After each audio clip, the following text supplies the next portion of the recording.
Hey, you. Welcome to the What Reading Book Podcast, the no boring zone where we get you all excited about books that are worth reading. On the What Reading Podcast, you get some unbiased take on books, juicy scoops of what runs through the minds of your favorite author. You can call us your virtual book connoisseurs that help you filter through the many books out there and let you know the ones worth reading. On this podcast, we talk about different book genre. We do not discriminate, from fiction to non-fiction, poetry, biographies, memoirs, you name it, so long as it is written by an author of African descent and project our very own authentic African stories. You can count us in. So welcome on board and thank you for tuning in. We hope you enjoyed the show. Hi everybody, welcome to another episode of Worth Reading Podcast. My name is Tobi and with me is Seyi. And before we dive right in, I should actually shout or beat the drum on the tables and wish every single viewer a Merry Christmas. It's a Christmas special episode for us and it's also our 9th episode and we can't thank you enough for joining us. And so whether you're at home, enjoying Christmas or, drinking, eating loads of jollof and pounded yam with your family and friends, I hope you are having a very merry day. And we hope that this particular special episode had some spice and vibe and excitement to your already beautiful Christmas. Today on the show... Yeah, I would have sang for them as well, but the last time I sang Christmas songs, I was maybe a teenager. And my voice was still very, very good. But now, I don't want to ruin Christmas for anyone. So yeah, your voice. I know, right? And I mean, adulthood just makes you reminisce about what Christmas used to be like back in Nigeria and what it is now. It's sort of like a lot has changed. I remember on Christmas Day, there would be bowls of rice my mom would need me to take around the neighborhood, knock, and hand it over to the neighbor, and they would always give you some cool cash to take back home. And you don't have to wash the plate anyways, because they would want to do you the honors of washing the plates and all. So those are some of the Christmas traditions I grew up with. I don't know what it was like for you, Shay. Before we introduce our guests, tell me, what was Christmas like for you growing up? Yeah, Christmas was something similar. It was largely family visits. We did the cooking and then we had guests come over, especially some of our Muslim family friends. Nice. That would come over and be part of the Christmas cheer. I know that at some point we used to do the whole food sharing and stuff like that to neighbors. But I think a lot of families have sort of stopped that. Maybe the trust levels in Nigeria has really gone very low. So there's COVID, there's trust levels, there's just wondering if the next man is about to harm you. I know that a lot of people still do that though. I know that even with all festivities, people still have that coming together to eat of neighbors, of friends, of colleagues. So but currently I know that all I try to do sometimes is to bring the child in me out again, and I started playing Christmas songs on my speakers today because I really want to get into that Christmas mode and just know that Christmas happens just once a year, so I don't want to miss this year's Christmas because I'm an adult. Yeah, amazing.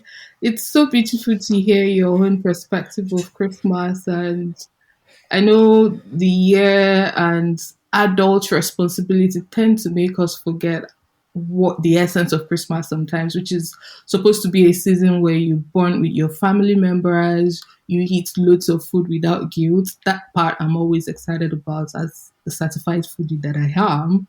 And so just plan for the year and just count your blessings, basically. I hope every of our viewers are getting a chance to do that.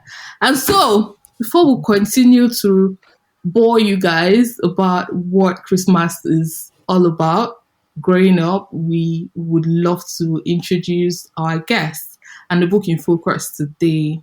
And this book is actually timely. I think it's perfect for the season. It's got all the vibe, all the feels that you need for this love season.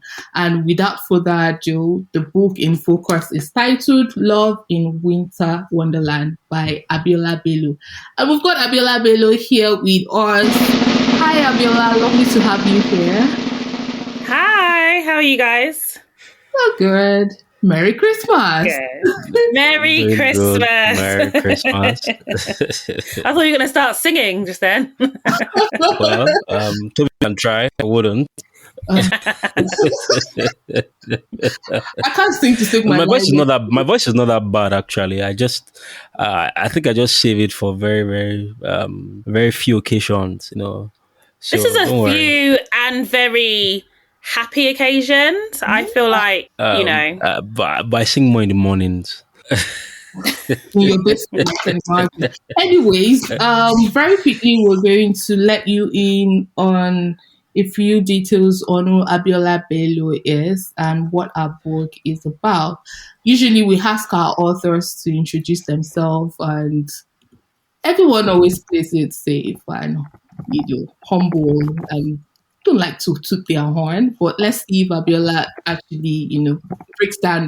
Tell our audience about yourself very quickly, if you can. Yes. So my name is Abiola. I am Nigerian, but I grew up and was born in London. I've been writing since I was 8 years old, and I wrote my first novel when I was 12 years old. I was really into comic books. I used to read a lot of X-Men comics, and I used to watch a lot of anime. I have an older brother, so we used to watch Dragon Ball Z all the time and wrestling and all that type of stuff. And I don't know, I think I just wanted to write something that I love to watch. So then I wrote my Emily Knight series, which is more for 9 to 12-year-olds. Mm-hmm. And then Love in Winter Wonderland is my first young adults book. It's my first love story. It's my first Christmas book. Yay! It's my first dual narrative book. So yeah, it's been different, but it's been fun as well. Yeah, lovely to hear all of that. And thank you for not, playing it safe and trying to be humble about your accomplishment. But I guess it's worthwhile to also mention that Abiola has won the London Book Fair Trailblazer Awards in 2018, and she's actually doing a phenomenal job with the Lead Author School, which she co-founded, and she's gotten a number of awards and also created platforms to provide visibility for writers of color here in the UK. She is the brain behind the Diverse Books Award, That Playlist Book Box, and Ink.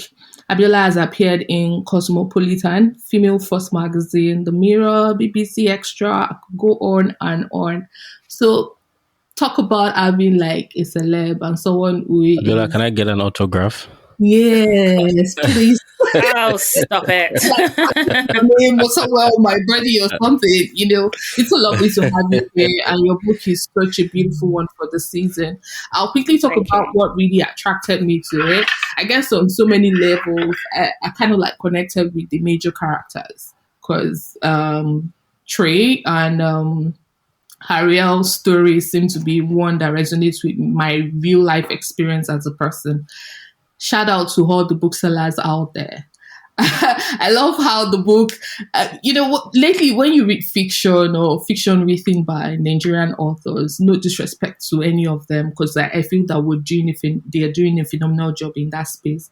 Many of them are not set within contemporary times. It's either it's a rewind. It's historical fiction. Historical fiction, or they're trying to shine the spotlight on some very traumatic experience from past time.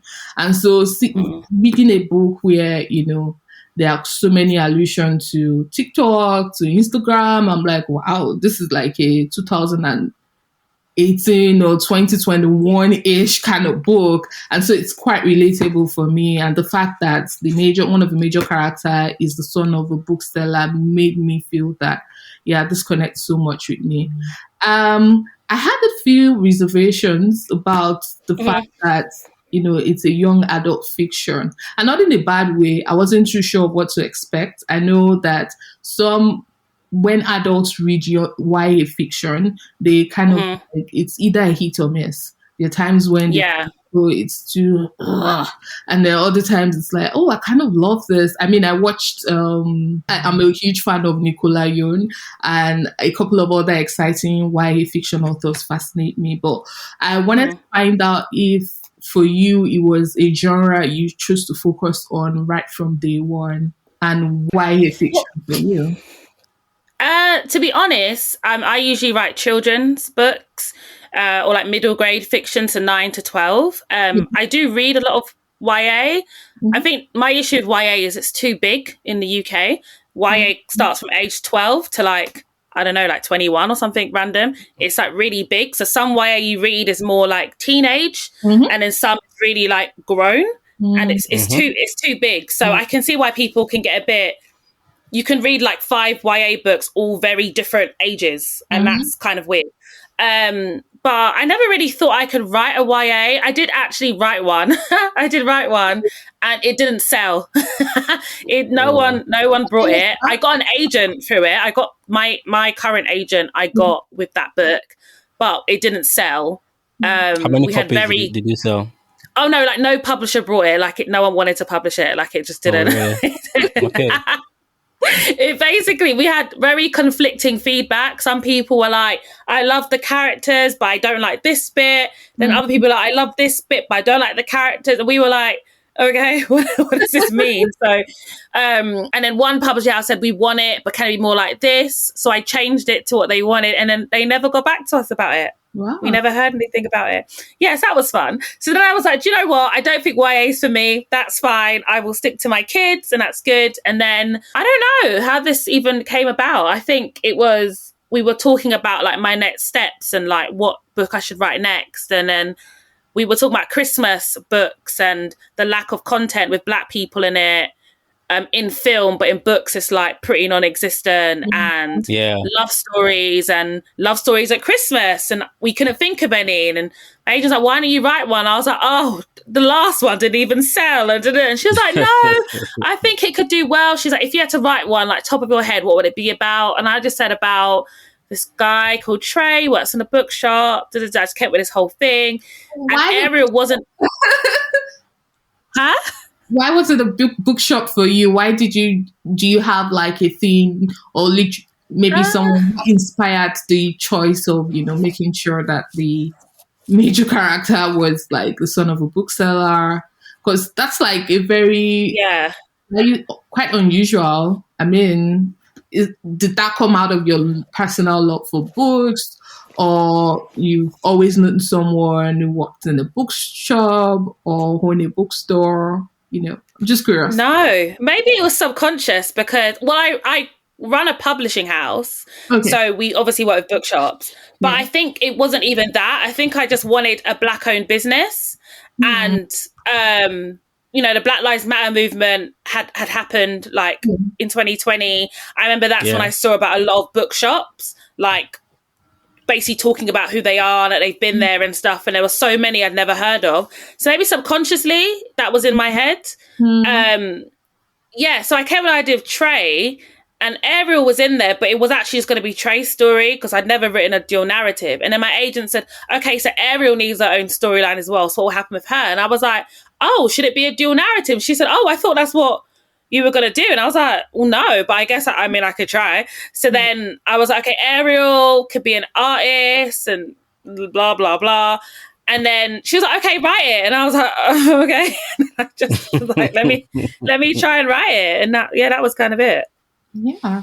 Amazing. Yeah, I think that was a good try. I was going to ask that how much of a setback did the disappointment of the first book have on you? What sort of effect did it have on you? Did it serve as significant motivation for the other, or it required a lot of jolting or convincing for you to be able to? I know you've said, they tried to talk to you and you said, remember I wrote this back then, it didn't sell. All of these conversations were they like month-long conversations back and forth, or it was more of a, that must have failed, but nonetheless I can still try another and most likely it will succeed? because I meet with a lot of authors or people who feel that they have an amazing craft, and it's so hard for them to actually find people that believe in them. I mean, first of all, securing the interest of an agent, needless to mention, even getting the attention of the kind of publishers, negotiating the perfect deal for yourself and all of that. So I feel that for some of our audience that are writers or are looking to get published, this particular question would definitely speak to them. So would really love to hear your take concerning that, Abiola. Yeah. Yeah, I think, I mean, it did definitely make me feel not good because the agent I have now is like my third agent. It's not like my first one, it's my third one. So I'd already like got rid of agents, and I got her during the Black Lives Matter movement, and it was the book that got rejected from the publishers. I was with it with another agent, and we actually got a deal for it. No. It's a really long-winded story. But basically, I moved agents and we were going to work on the book. And she was already talking to that publishing house who offered me the deal to say, we're going to just work on it, give it back to you. She was like, that's fine. I don't know what happened. It just didn't happen. Like maybe she just didn't read. Who knows? It just didn't work out. So I think for me, I just felt like maybe it's just not, this isn't the right genre for me, like this age group. And also because I didn't really know what the issue was with the book, because the feedback was so conflicting, I couldn't really fix it. I couldn't be like, oh, it's my characters aren't good enough or whatever. I couldn't figure it out. So yeah, I think when we spoke about doing another young adults, I definitely wasn't keen on it. And I just thought, I don't know if I'm the best person to write this. And actually one of the publishers who said no, she said actually in her no, she said, if Abiola writes a love story, I want to read it. And I remember thinking, what is she talking about? Like, you just said no, and they said me to write. I just thought she sounded bizarre. So I think, I think somehow people could see I could write a love story. I had the potential to write one, and I couldn't really see that. But it definitely did set me back. And especially when we went on submission and the book was done and they were going to start sending it out to publishers, I definitely was like, I cannot go through what I went through last time with all the conflicting feedback. And it was very long. It went over for like quite a few months before it was like really obvious that we're not going to get a deal for this. And because I was like grieving as well, because like my dad had passed, I was like mentally, I'm not in the mindset to deal with this. Yeah. So I remember I just prayed, and I just literally got on my knees and prayed to God. And I said, I want a quick deal. I want a fair deal. Yeah. And that's it. And we literally got offers the next day. Wow. Oh, wow. So sorry and about the deal I signed. Oh, thank you. The deal I signed with Simon & Schuster was done in a week. Amazing. So yeah, God heard me. Talk about a comeback. That is comeback kid, exactly. So yeah, I was just glad that I just wanted something really quick, and obviously the deal was way more than I ever thought I would get. But that definitely made me feel more confident that I could write that for that age group. Yeah, lovely. And for me, I'm pretty much surprised that you mentioned that for the first character you thought of actually focusing and writing about was Trey and not Hero, because I felt like I enjoyed unraveling or learning so much more about Ariel, because I kind of like connected with her more. There was just so much to her to unravel in comparison free spirit. to Trey, who was just bland. I don't know. But I just wanted to find out from you who your favorite character is and which of them was the most complex for you to write about. My favorite characters in the book overall isn't actually Trey or Ariel, to be honest with you. It's actually Bugs and Anika are my favorite characters.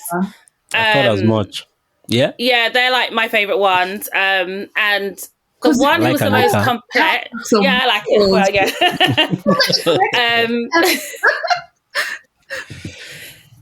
But the one that's probably the most complex to write. Well, Ariel's probably the hardest for me to write because the grief angle because I'd written her grief before anything had even happened to me. So that was a bit like, oh, okay. And that was a bit challenging. And then I think the other thing that I found a bit difficult was maybe Blair, because Blair is obviously, you know, not the nicest girl in the world, but I also do think sometimes her actions are a little bit justified. So I think you gotta love, if there's no Ariel, there's no Blair, you know? So I think with her, it was trying to have understanding behind her actions and not just make her be a mean girl for no reason. So that I think was a bit like, and then also with Trey, I remember like my agent telling me, you need to create a guy that readers are going to like fall in love with. And I was like, how do you do that? Because guys can be really weird and complex and confusing and all that other negative stuff. And that I found difficult. So I had to think about books that I had read where I seen the main male lead and I'd been like, oh, like that was done so well, like you wish that person was real. And I was trying to think of what made me think that and how can I do it with mine. So when the book went on submission, it's funny you mentioned Ariel, because I feel like people who read it now talk more about Ariel, but when it was on submission, everyone was talking about Trey.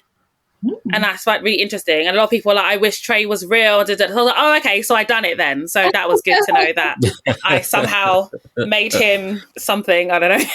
Yeah. I think so when this book came out last year, and you started to get feedback, so not just from publishers, but now out in the public, out in the world. When the book got out into the world, how did it make you feel when you started to hear feedback? All of the warm and kind feedback that you heard, and how every time it comes towards this Christmas period, there's a lot more. And the book is very Christmassy, so it almost feels like, while there's fire burning in the fireplace, and you're sort of just snuggled or cuddled on your sofa, you just pick it up again, and there's Christmas music playing from the speakers, and you just pick up that book, and you're like, oh, okay, very real. And again, I like the playlists that you added to the thank you. That was very, very brilliant. That was actually my agent's idea to put, because I mentioned a lot of music.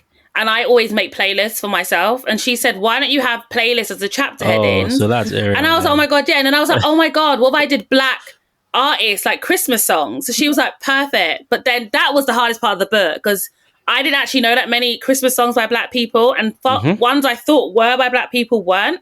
Yeah. So the research I had to do, and every time my publisher's like, can we add a next chapter? I was like, oh, I've got to find another song. Like that was probably the most...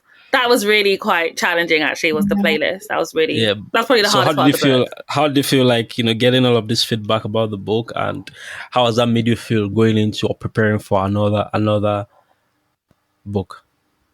Yeah, I mean, I think when the book got sent out for author endorsements, and it was sent out to certain authors to get endorsements from them, that felt more real, because these are like your colleagues almost, and people that you respect and you've read their work and whatever, and you want them obviously to not be like, oh, her book was a bit rubbish. I mean, you obviously want them to say something nice. And that was really lovely, because the list they had of the authors they were sending to were like real heavy hitters, and I was kind of like, are they going to read this book, like, kind of thing.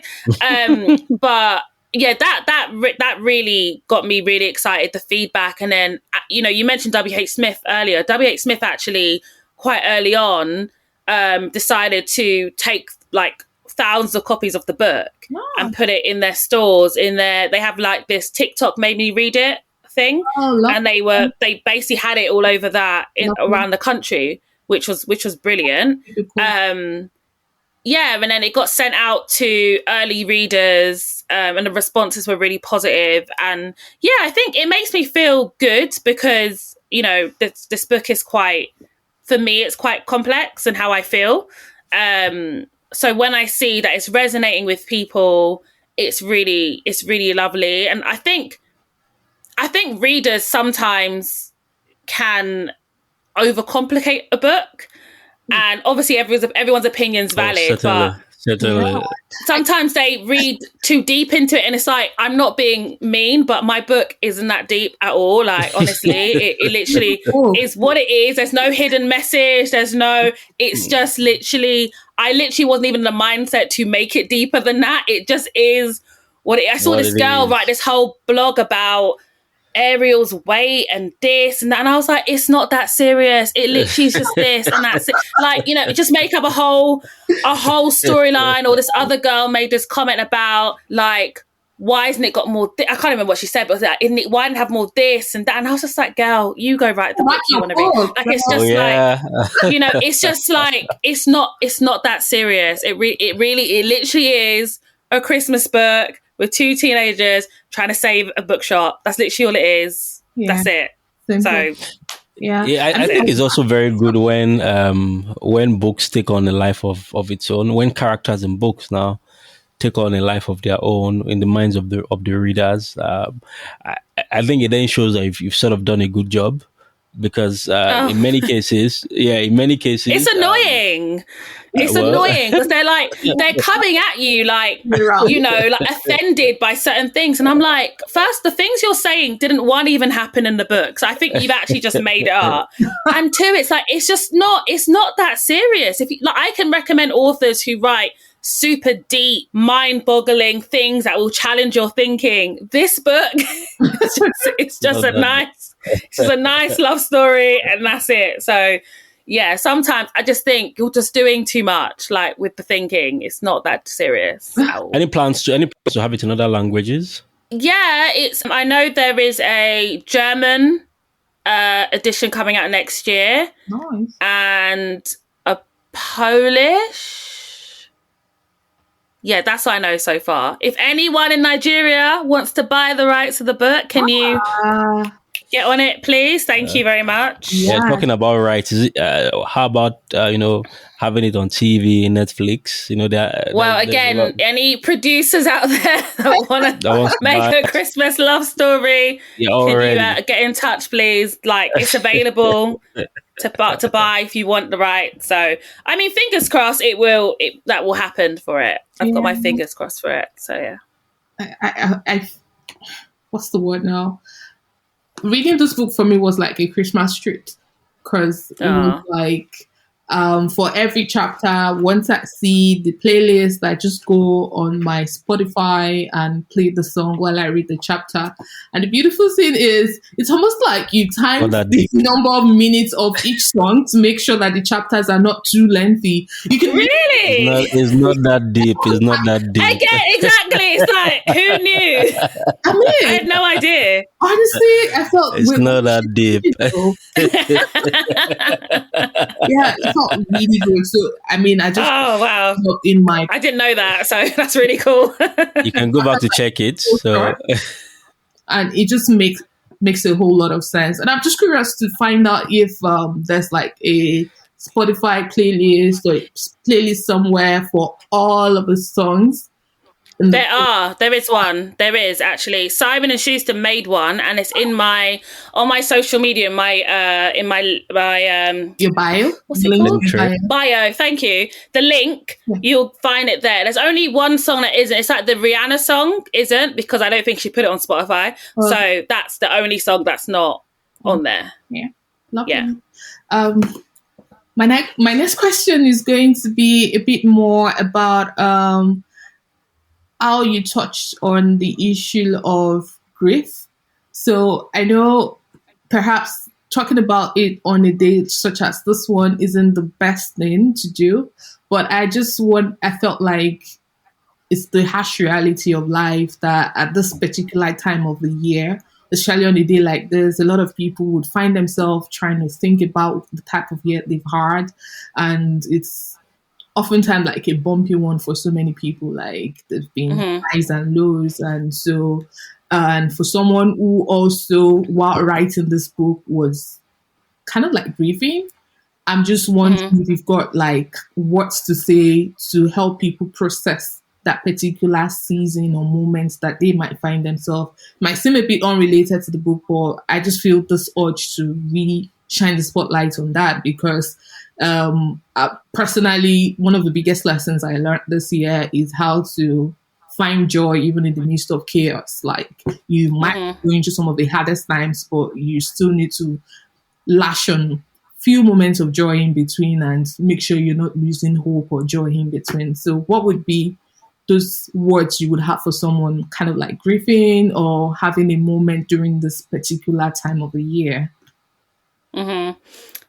I would say, grief is a really weird thing. I've never really grieved like this before. So it's like all very new to me. But I think what I've learned is just, if however you're feeling, just feel it. Yeah. I think sometimes, especially like British people, I feel like I'm very like, reserved, want to hold things in all the time, Oh. and I think, or even sometimes when you're like Black people, I feel like sometimes like you want to be strong, you don't want to like show your emotions too much. But I think it's just important just to let it out and to kind of remember the memories and remember the good times in it. And it's okay to be happy. I think sometimes, I don't know, I can't speak for myself, sometimes I feel like not guilty, I say, but sometimes when I'm like happy, I'm just like, oh, like I'm aware that I'm happy, and I'm a bit like, oh, like, and I know it makes you feel weird sometimes. I can't explain it, but I think it's also remembering that this person, whoever it is, that no longer in your life, was in your life for a reason and gave you so much beauty. Yeah. And you should hold on to that. And it's okay if you feel sad today, and it's okay if you feel happy tomorrow. It's completely fine to go through that journey. It's very normal. And there's a lot of people that are going through the exact same thing. Yeah. Like a lot of people, especially after COVID. So yeah, that's what I would say. Well, I think I'll just add a bit more context to that, to your I asked responses. that question because of Shay, actually. I think it's quite interesting what grief represents sometimes. Like you said, one area that we sometimes lose focus about is how this person has added so much beauty to our lives, and now that they're not on, I'm sure that we should think that I'd rather just add more color and make this person happy that I'm not so gloomy about them leaving and all of that, because I believe that life in itself is all shades of colors, right? And black is one of the colors of the spectrum. So while there's yellow, there's purple, there's blue, there's all of those beautiful and bright shades, black comes in once in a while, and so that's the time of grief. And us being able to not miss out on the moments that the other colors bring is always very, very important. So that's what I think about grief. I feel that there's never the right words to say. Sometimes people someone that is grieving actually doesn't even want to hear anything. There's nothing that you would say that would make any sense. So when people say, "Oh, uh, I know how you feel," no, you don't. And when someone says, I don't know how you feel," yes, you are right. You don't know how I feel, but the least that you can do is to try. It doesn't mean that it would 100% help, but it's just count as some effort that you've done to make the person feel better. The only way the person can feel better is, by themselves, right? There's not so much that any external force or external person can do to make them feel better. And one thing I'll talk about that, for instance, I don't know how the experience was with your dad, losing your dad, is how a lot of people think that they can feel in this the role of that person that left. So say your mom passed, and some of our sisters are saying, "Oh, I can be like your mother," and you're like, "No, nobody can be like her." Right? We're not looking for anyone to replace them. I like the void as it is there, so that I can always think about the times shared with this person and all of that. So yeah, that's what I think about grief and grieving. And Okay, moving on. I was Toby, going you to did ask this, yeah? Abiola to read our favorite excerpt of the book. Or I'm sure you have so many. So it would really be great to hear you read a part of the book that kind of like resonates with you or you were most excited about. If you've got a copy of the book close by, do you? No, I don't actually have a copy close. I don't even know where the copy is. I mean, I can tell you a section I like. Okay. Yeah, please do. Please go ahead. That's fine. I'll do that. There's a few sections I do like a lot. I really like the argument that Trey and Ariel have over Twilight. So I have had... I saw that comment. I've had so many people comment and be like, why is she mentioning Twilight? That's ages ago. And it's like, oh, shut up. But the reason why I mentioned Twilight is because me and the girl I used to be really close with had this whole thing about Twilight ourselves, and it's just something that stuck out to me. And Twilight is one of those conversations that come up on Twitter a lot, of people talking about if it's like a love story or not, because it is weird. Do you know what I mean? And we have some people saying it's an amazing love story. Look at the sacrifices made. Other people being like, it's actually just a weird story. And I kept seeing that a lot. Like last year, this conversation about Twilight on Twitter, and I was like, let's put Twilight in it, because that just always seems like a conversation. So I do like that bit. And I also like the bit when Trey and Ariel are in Wonderland after the pink parties happened, and they're clearing up, and they start comparing Christmas songs that are on their playlist together, and they kind of have like a moment kind of thing. I like that bit a lot. That bit's cute. What's your favorite part of Christmas, if you don't mind me asking? Like, because I honestly feel that it takes someone who is very much into the Christmas season and all of this. It was very Christmassy. Yeah, someone very Christmassy to write a book like this. So would I be wrong to believe that you are like a hopeless romantic, someone who is very much into Christmas? If you're not, then I would love to say kudos, because you did such a good job in making us believe that you so funny. You're really into all of that. So I'm just curious to know if what are your favorite things about Christmas as a time of the year? I really like the food. Obviously, we love the food, and I like the Christmas lights. I really love Christmas lights. I think it makes, especially like in London, I feel like it makes London really pretty. All the lights and stuff like that, and obviously just family and just that celebration of Jesus, and all that type of stuff. And Christmas carols. I love Christmas carols. And I mean, I don't think I'm a hopeless romantic. I don't think anyone would say that about me. But I do read a lot of like YA romance. I didn't realize it until I started writing the book, but actually I do read quite a lot of it. So I like how straightforward it is. I like that it's all got a similar pattern. Girl meets boy, have an issue, fall in love. It's a very similar pattern. I don't like deep books. I'm not very deep as a person. I like it very just straight to the point. So I like that a lot. But I think what I find surprising about this book for me is because I was grieving and I was actually very, very like depressed. I'm not even sure how I wrote this book. I don't know how this book is even joyful. I actually have no idea how I did that. I have no clue. And I wrote it so quick. I've never written a book that quick in my life. It usually takes me about a year to write a book. And I wrote this book in 5 months. Yeah. So I don't know. We can just say it was Jesus, because I don't know how I did it at all. So yeah. Okay, so I think just going out of the Christmas mode and all, you're Nigerian, yeah? Yes. And I recall you saying you left Nigeria when you were, or the last time you visited Nigeria, if I'm correct, was when you were 3. I know how to come long back to time. Nigeria. A long time ago, I must say. But whenever you hear about Nigeria in the news, how does it feel for you? Do you feel like, oh, especially when it's good news, yeah? Do you feel like, oh yeah, those are my guys? That's where I'm from. Right? Or when you were at Wizkid's concert, for instance, and you're vibing to all of the songs that he had to sing, were you able to vibe with it word for word, especially some of the Yoruba words and no. I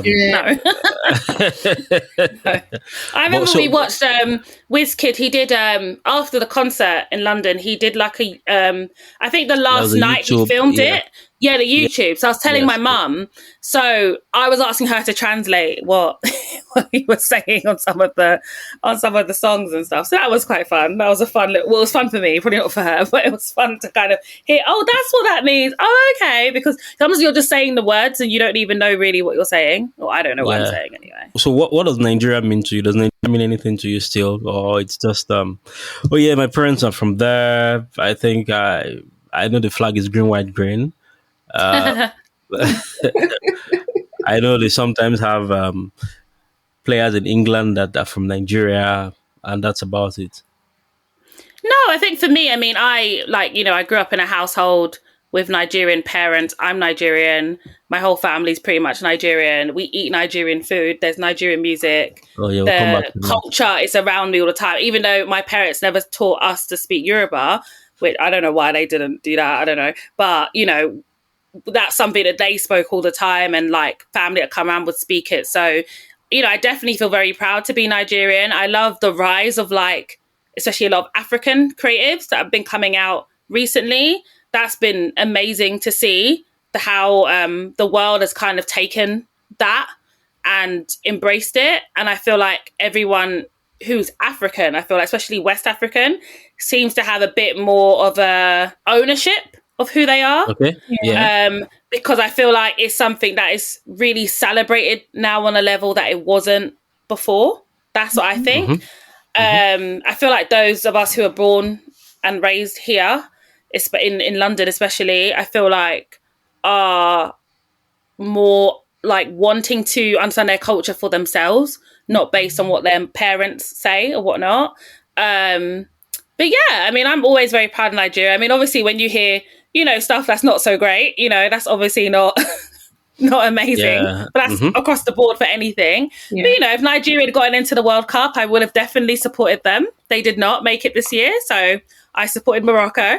But, if they had gotten into the World Cup, I would have got my team T-shirt and I would have celebrated with them. So, yeah. So I'm definitely proud to be Nigerian, for sure. Okay, so three things. Which are there any Nigerian writers that you really like to read? Are there any ones that have sort of shaped your writings? And then talking about Nigerian food, is there any particular delicacy that you're like, oh no, I can't do without this? Jollof rice or pounded yam or egusi or eforo? Which of them really just hits the right chords with you? The right spot. Well, with writers, to be honest with you, there's not any, I would say, that to be fair, there's not many writers I would say that I feel like has influenced my writing. Okay. If I'm totally honest. So that's not really, it's probably like two people I could probably say. And with the food, I mean, jollof ovs is always like an obvious one. I do love pounded yam, but I feel like I'll have cravings for it. So it's not something I can have like all the time. I feel like I'll have cravings. I'll be like, oh, I really want to eat that. But the food I don't like is, oh God, what's it called again? It's gone from my brain. It's like a dumpling. Puff puff. Puff puff. I do not like it. I don't like it at all. No Do you know why? Because it reminds me of a donut, and I don't like donuts. So it has a similar. That's why I don't like donuts. Yeah, but that I can't. And one time, someone gave me like a bag of it. I went to the event, and I was like, no, like I don't like it. That's probably the only Really? Nigerian food I say I don't like. Yeah, I don't like it at all. Oh, wow. And obviously plantain, but plantain's like everyone's favorite. Oh food, no, isn't it? like you're slandering like my two favorite things, but it's fine, it's allowed. I can't stand it. It makes me just anything that has a donut-y texture or situation to it, I can't do it. I don't know what it is. So yeah. We typically love to ask ourselves, I mean, I'll ask Seyi. She would ask me how many stars he would want to rate each book that we read on the show or we kind of like focus on. And so here is me, Seyi, asking you how many stars you would rate Love in Winter Wonderland. Well, I Be think it's. honest. Don't be mean, but like, be Oh yeah, honest, yeah, but yeah, don't be yeah, yeah. mean. I would always explain why. I think Okay. in terms of stars, so there's rating over 10, then there's stars over 5. I think it's clearly a say 3.5 or 4 over 3.5 or 4 over 5 for me. Stars, and rating Let's would go with definitely. 4. Let's go with 4. We're not doing the point stuff. Let's go with 4. No. Okay, so Okay, 4 out of okay, 5. okay. Perfect. So rating it definitely is a. I'll still put it 0.5, so it's 7.5, and I'll tell you why. I think that it has a very very warm feel. So the story sort of just draws you in. It's an easy story. Like there are no, there, and one thing I didn't mention that I'll give you kudos for is even your use of language. It's very easy to absorb. There are no difficult words to try to understand, or not about the words, but even the whole flow of the story. Trying I so think hard that to that- keep that's up, pretty good. right? Yeah, Like, and then you kept the chapters very short and sweet, which was also a very very good pull for me. And I don't think there's anyone that doesn't love like a love story. Yeah. So especially love story set at Christmas. There's something about this time of the year. I think that's why there are a lot of babies in September. Just saying. who would have thought? Oh my goodness. Okay. That's funny. Okay, so for me, how many stars? I would definitely give it a 4.5. I would say this time around you would be happy to take the zero point 0.5 alongside because it's a plus. I will take that. Yes. And I'll say why I'm giving it a 4.5. I think after all the hassle, I mean, it only just makes sense that you want to close the year with something light, something easy, and something that just allows you to be in this constant state of joy. And so, part of the reason why we decided to go with this particular book in December was because we felt like, see, let's just take it easy. We've discussed so many, heavy and serious books all this while, and it just makes sense to have something light, something that it has all the feels and makes you, kind of come out at the end of the year or at the beginning of a new year full of hopes because you know that, oh yeah, by the time you finish reading the book, you're just staring into the hair and you're thinking of what if, and so for me, that's the reason why it's turning a 4.5. And beyond that as well, like Yeshe rightly said, I love how the sentences were short and they were not too complex, easy to understand. And for someone who's got like an eclectic taste of music, I think you would really love the book because of how it kind of like starts off with a playlist of Christmas songs and all of that. It really gets you into that Christmas mood and gets you really celebratory, which is very important for this time of the year. In terms of what my rating of it would be, it would be a 7 for me, and I'll say why it's a 7. I felt like the fact that it was easy, the heading was quite predictable.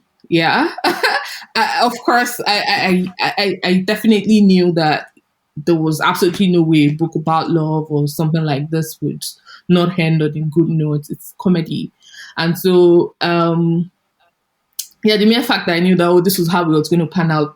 Definitely, they were going to be able to raise the funds, and the GoFundMe was going to rescue and all of that. So the mere fact that it was predictable and didn't really keep me on the edge of my seat was just something that made me feel like, yeah, it's a 7. But totally, if you're very much into love stories, if you really want to get yourself into that mood, and Who I feel isn't into love stories? alone. You can't start getting in that mood, grab a copy of this book, read it all year round or at any time in the year if you just want something to make you feel good and hopeful. Yeah. Yeah, I was saying who isn't into love stories? I definitely aren't into love stories. Like Yes, so some people. I think everyone should be into Right, love stories now. I just Like life is so hard not to Shay, I want to know a be lot of into love people stories. that aren't it's into love something. stories. They aren't into Oh god, Christmas. They oh are god, not into love at Christmas Oh, oh because god. it's true, because it's like with certain genres like fantasy, yeah, love, horror, in they fact, follow a script. yeah. So at the end, fantasy, good's always going to win. There's a war. Like, there's staples you need to have in it to make it that genre. Yeah. So I think some people with romance, because it is all a plan, isn't it? It's girl meets boy, something happens, they get together. Mm-hmm. So I can see why some people don't love it, but I think the point of romance is ultimately just to make you feel good and Yeah. make you feel hopeful, no matter how cheesy it might be, or how whatever it might be. The whole purpose of it is to be light and not to be taken seriously, which is why when people deep the book, I'm like, oh my gosh, this is not a deep book. Like, what are we doing? Yeah. Yeah, So I think yeah. talking about people that just to draw you back a bit. There's somebody mentioned about the timing of when you started to write it, and Black Lives Matter, and all of the things that happened around that time. I was going to ask you, at Such what an point irony, in right? time, or at what point in your life did the race start to matter to you? Did the reality of being a black person in the UK, for instance, start to hit you in the face, and how have you been able to go through the possibilities or possible occurrences of racism and every other ways in which it has occurred, either subtly or very, very clearly out in your face? To be honest, I don't feel like I've dealt with a lot of racist stuff personally towards me. But I do Okay. remember my dad saying to me when I was like, I don't know, maybe early 20s or something, or late teens, that you have to work harder, because my best friend at the time was a white girl, and he was saying you'd have to work harder than her. And I just remember thinking, oh, Dad, you're so old fashioned. But I think because I got into publishing, and publishing is majority white, and I think it's Yeah. more in publishing spaces is where I feel I'm quite aware of my race. I remember I was invited to this party. It was like in the summer years ago, and I went, and I was the only black person there, and the other black people there were like the servers, Oh, and wow. you feel uncomfortable. And then even just this year, I went to another party, and I walked in, and everyone was kind of in their little groups and stuff, and there was like one black person and me, and I was and I felt so uncomfortable, and I was like, you know what, I'm not even doing this. So I just literally left. And then someone saw me leave. I was downstairs talking to them, and they were like, oh, but did you see? And they like mentioned the only other black person. Not in like, I know they didn't mean it in like a rude way, but it's also like, I don't even know that other black person. Do you know what I mean? It was the yeah. assumption that, oh, you must know this person there. Know each They're other, African yeah. as well. And it's like, I don't know who that person is. So I think in publishing spaces, I do A lot of feel it more, which is one of the reasons why I created Diverse Book Awards, and we had our first in-person awards in October, and it was brilliant because the white people were the minority in that whole space, and it was great. So I think it's like, I think it's in publishing spaces I can feel sometimes quite aware. That's probably the only space I feel like that in. Yeah. Okay, that's really, really interesting to hear. I would say that it's been such a great time having these conversations with you about your book, and we look forward to the next book. Like we tell everyone that we get to interview, because we know that the book is already locking somewhere inside of you. You're just waiting to put pen to paper and start to write it. And I'm sure that I hope that when you put out that next book, your book tours would include coming over to Nigeria and just showcasing. Nigeria need to buy the book, and then I will be there. They need to buy the book. Yeah, talking about buying the Publishers. book. Talking about buying the book, did you? I'm not sure that, because I had to read the copy on Apple Books. I'm not sure that there's some distributorship structure that you have for the book in Nigeria, or are there any plans to have that in place? I don't know, because I'm not responsible for that. But so basically, a Nigerian publisher needs to buy the rights to the book to then have it in Nigeria. So they need to do that. But the book is available for purchase. You can buy it from wherever. But if they want it like in Nigeria, or like a Nigerian edition where they like change the language if they want to do that, and like the cover and whatever, then Nigerian publishers, if you're listening to this podcast, I'm kindly asking you to buy the rights for the book. Okay, I'm sure before they get to buy the rights, I'm sure Toby can have some conversations with you as to how we can get some copies over here in Nigeria. Maybe then they'll start to see it, and just maybe the rights, the request for rights to publish, the request for rights to film will start to roll in after that. Yeah. God willing. Definitely. So for those interested in grabbing copies of this, it's available on Amazon, and every other reputable stores where books are sold in every part of the world except Nigeria. For those in Nigeria, because I read this, I actually posted it on my personal page, and quite a number of people reached out to me and were asking if it's available at Roving Heights. What I can say for now is that we've sent in words or reached out to SNS, and we hope that we're able to bring in a few copies before the end of the year. So we'll probably put out like a pre-order link on our website. So if you're interested, you can just go right ahead to pre-order ahead of time, and then you will get a copy towards the end of the year, or perhaps the first or second week in January.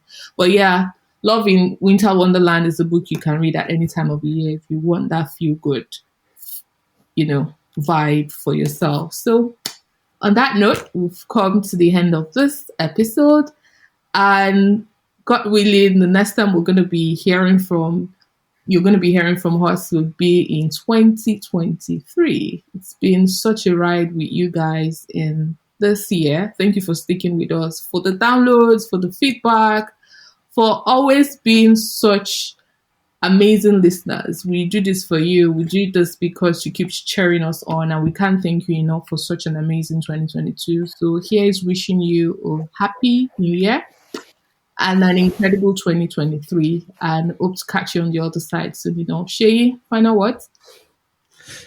Here's wishing Abiola a book-filled 2023 and beyond. Yeah. More books out there in the world, more bestsellers, more hits, no misses. Yeah. And Thank you. here's wishing everyone out there a very great Christmas celebration, and hoping that they don't tear all the chicken apart, they leave some bones for the dogs.